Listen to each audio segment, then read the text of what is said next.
হয়েছিল, হুম, যার জন্যে মা লজ্জিত হয়ে তাদেরকে অভিসম্পাত করেছিল যে তোরা পশু হয়ে জন্মগ্রহণ কর। সেই পশুরা সাধুরা পশু হয়েছিল, সেই যুব কাস্টে তাদেরকে উদ্ধার করা হচ্ছে, বলি করা হচ্ছে।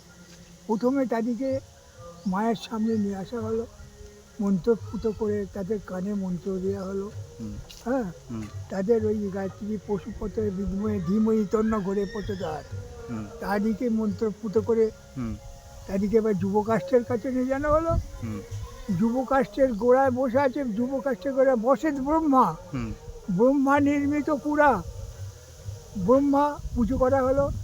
এবার মাঝখানে হচ্ছে লক্ষ্মীনারায়ণ, ডগায় হচ্ছে উমা মহেশ্বর। হুম, পুজো করার পর এবার সেখান থেকে সেই ঘাতক দিয়ে বলি করা হচ্ছে। সেইখানে বলি করে ওই রুধির পাত্র মায়ের কাছে নিয়ে আসা হলো। হুম।